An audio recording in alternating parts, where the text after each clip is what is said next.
How to create Squarespace appointment booking website. Hey guys, welcome back to another episode. In this video, I'm gonna let you know the ways to create Squarespace appointment booking website. So for that case, what you have to do is you need to open up a browser.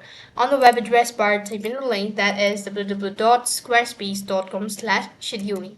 When you type in the link, it's going to take you to the official page. This is how it's going to look like. So right on this page, you need to go ahead and press on the try scheduling button from the top right inside corner of your screen.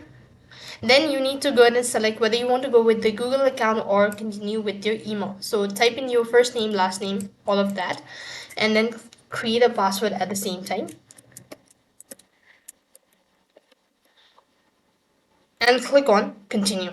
When you're actually done with this procedure, you'll be taken to next. You need to start with the trial. So here you can see this is how it's gonna look like. So you could go ahead and schedule an appointment.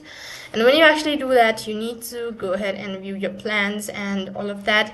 You could go ahead and add a new one. Then that's basically how you can create a Squarespace appointment booking website.